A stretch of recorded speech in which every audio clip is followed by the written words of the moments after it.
O próximo encontro do BRICS vai ser agora em outubro, né, entre os dias 22 a 24, na cidade de Kazan, na Rússia. Vai ser bem interessante ver como que a dinâmica vai ser, mas uma coisa já é certa. Teremos muitas manchetes falando sobre o assunto, com finalmente a desdolarização acontecendo, as novas formas de pagamento, sendo que você vê várias compras de ouro por bancos centrais, como da China, como da Rússia. Muito se especula sobre a criação de novas formas de pagamento baseado em commodities, e também vai ter um esforço, segundo outros artigos, num processo de blockchain, né? Então, a ideia aqui é você criar uma moeda única que possa começar a ser usada para o uso no comércio entre os países, o aumento da cooperação, o aumento da cooperação principalmente na parte ali logística de bens, serviços, produtos, etc. E tudo isso, obviamente, é um grande movimento para se desvencilhar da questão do sistema hoje global, que é uma das coisas que eu mais escrevo hoje, né, nesse podcast, o sistema euro-dólar, e existem muitas confusões aqui. Então, o que eu quero trazer, o que eu quero convidar você é tirar suas paixões de lado. Eu já vejo os comentários vindo daqueles que ou dizem que, na verdade, a China, a Rússia, etc., são países comunistas, e isso seria uma ameaça para toda a nossa liberdade individual.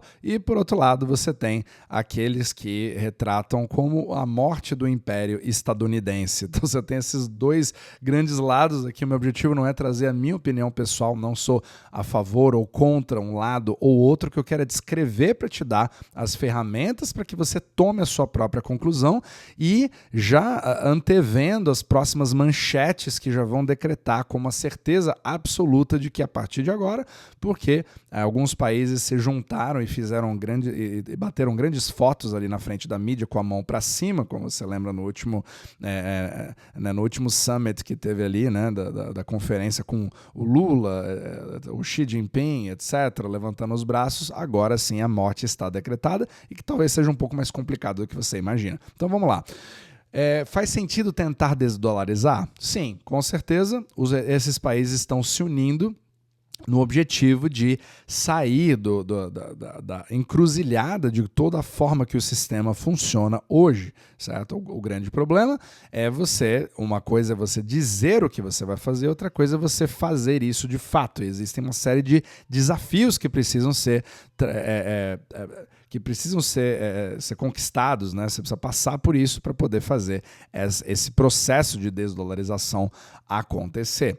Agora, existe também uma memória muito curta. O grande problema aqui é que já teve reuniões como o BRICS no passado, já aconteceram várias vezes, e o dólar já morreu várias vezes, e aqui estamos, né? O petrodólar já morreu também, né? Depois da Arábia Saudita cortar ali, não renovar o contrato. Eu já tive 2 capítulos falando sobre esse assunto, foi bastante polêmico também, e nós continuamos aqui, o dólar continua sendo a moeda principal usada. Você pode até argumentar que isso vem caindo ao longo do tempo, e eu vou concordar com você. Só que talvez é importante a gente não achar que isso é uma coisa que já aconteceu e falta dias para o dólar morrer, porque timing é uma coisa muito importante para quem gerencia dinheiro. Se você é um money manager, se você é um investidor, mesmo que você tenha razão nos próximos 15 anos ou nos próximos 40 anos, eu não consigo prever absolutamente nada de quando que esse colapso de todo o sistema monetário vai acontecer, nem da forma que ele vai acontecer, mas o timing conta como tudo, porque se você apostar suas fichas de que isso já aconteceu, talvez você esteja totalmente liquidado antes disso acontecer, mesmo que você tenha razão no longo prazo. Então, ter razão no longo prazo e estar errado em macroeconomia ou em investimentos é exatamente a mesma coisa. Então, é muito importante você entender o processo e como que as coisas funcionam. Então, vamos lá. Primeiro, para você substituir, né, a questão do dólar em si, você primeiro precisa entender 2 coisas. Primeiro, como o sistema de fato funciona. E segundo, trazer algo melhor do que ele. Aí sim você de fato consegue fazer uma desglobalização, porque acaba sendo muito engraçado, porque as mesmas pessoas que falam, por exemplo, como que os políticos são malvados ou mesmo incompetentes ou burros, porque uma moeda, etc., vai poder resolver tudo isso, dá o crédito para outros políticos de outros países que eles sim são as pessoas mais inteligentes e capacitadas para resolver todo o problema da desglobalização, certo? Então é por isso que é muito interessante você ver o nível de comentários que você tem. Mas vamos lá. Como é que funciona o sistema do dólar hoje? Novos dólares são eles são criados baseados em empréstimos. Então você só cria, ou seja, você só imprime, entre aspas, novas moedas baseadas em um empréstimo entre duas entidades. Então, se um banco empresta $1 milhão, esses novos $1 milhão acabam de entrar na economia e eles são mais dólares buscando pelos mesmos produtos e serviços. Da mesma forma, eles também podem ser destruídos a partir do momento que você paga essa dívida ou quita, mas pelo fato de você ter uma oferta de dólares que equivale sempre a uma demanda, por definição, você não cria novos dólares sem eles serem demandados, certo? Então, tirando aquela pecha de que é simplesmente o governo imprimindo por imprimir, certo? Então, não é assim que as coisas funcionam. Você precisa criar uma dívida. Ele é uma dívida por si só, principalmente quando ele é eletrônico. Então, você criando essa demanda, hoje o próprio sistema financeiro mundial se organizou dessa forma, fazendo com que para essas dívidas serem pagas, você precisa de mais unidades de dólar, porque você precisa pagar os juros em cima dessa dívida. E assim você vai expandindo e assim você vai perpetuando. É um sistema maravilhoso? De forma alguma. É um sistema que parece que vai entrar em colapso em algum momento no futuro? Com certeza. Mas você precisa entender que é assim que ele funciona, por mais que gostemos ou não. E outra coisa que também é bastante complexa é que as dívidas que foram criadas fora dos Estados Unidos são maiores do que as dívidas que foram criadas dentro dos Estados Unidos. Então existe uma preocupação muito grande com os 35 trilhões de dólares da dívida americana, mas o resto do mundo se endividou em mais do que 35 trilhões de dólares entre os outros países. Então não é uma coisa que é uma relação bilateral entre Estados Unidos e resto do mundo. Você também tem as relações bilaterais entre o próprio resto do mundo. E o que quer dizer isso?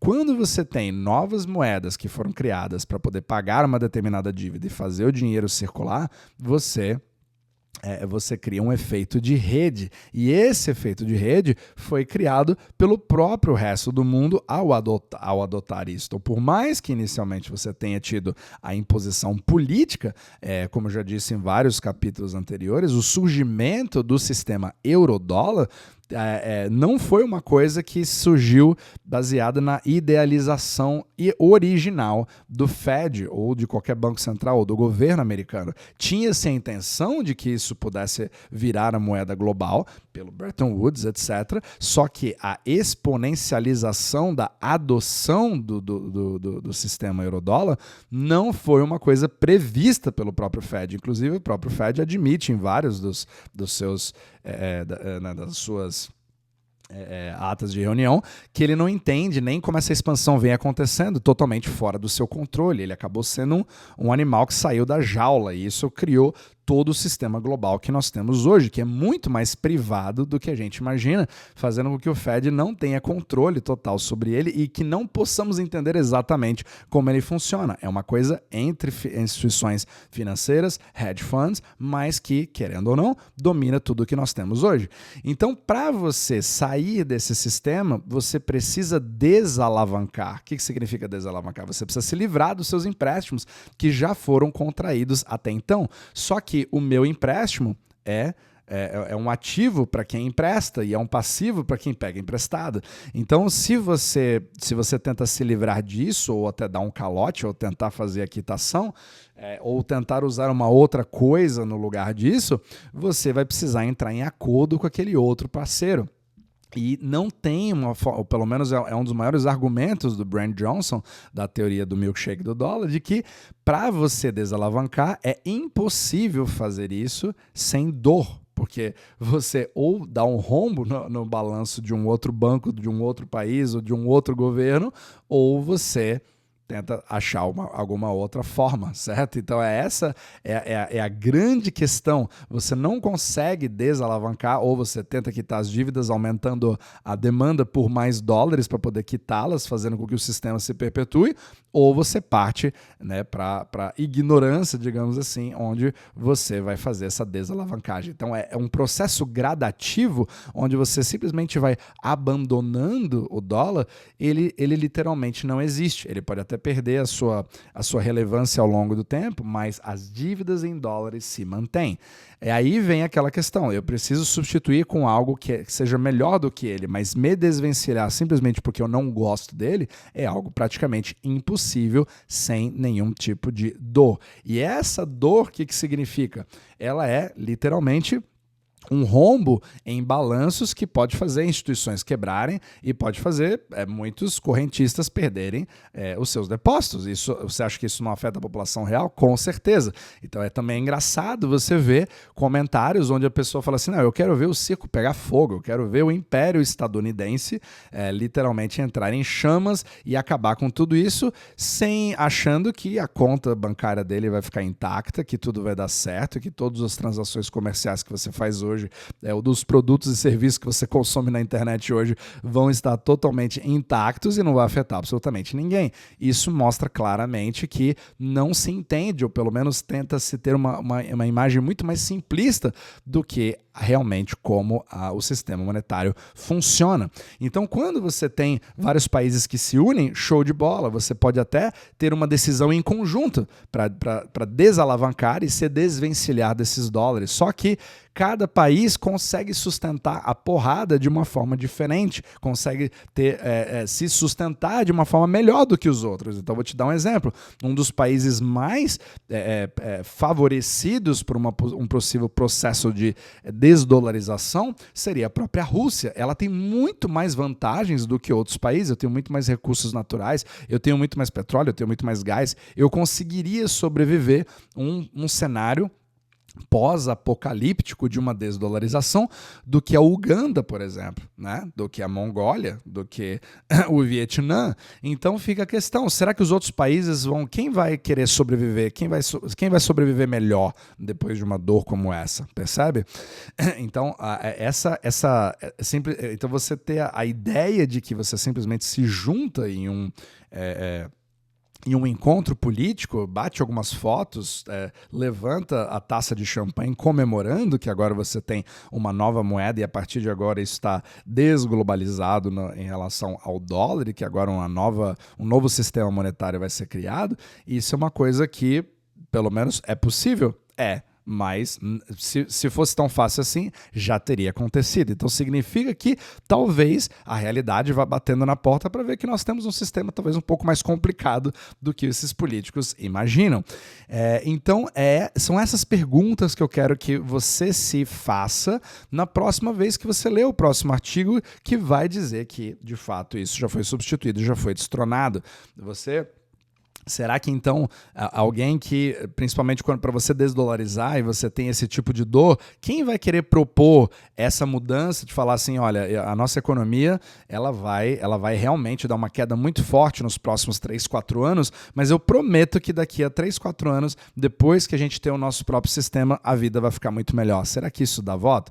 Mas você pode até pensar num ditador, né? ou enfim, num governo vitalício como o do Xi Jinping ou do próprio Putin, que vai se estabelecendo durante várias décadas. Será que isso se mantém? Será que você consegue manter o seu povo funcionando muito bem, né? Com supermercados funcionando, o sistema bancário, a diversão, viagens, etc., com uma população sem entender absolutamente nada? Talvez seja um pouco complicado, certo? Será que a gente vai criar um novo sistema que vai ser igual ao de antes, onde eu só consigo expandir baseado em crédito?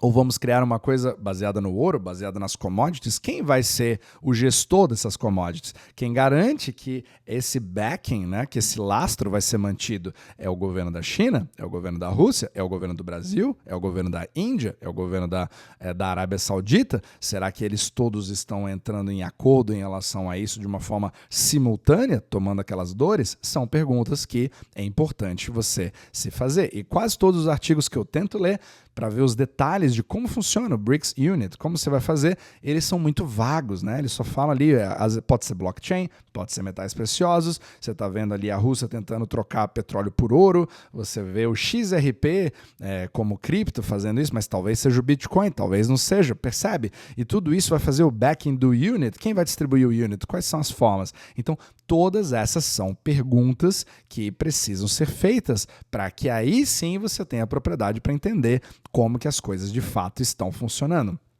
Isso aqui é o Renault reclamando, dizendo que o BRICS não vai dar certo? De forma alguma.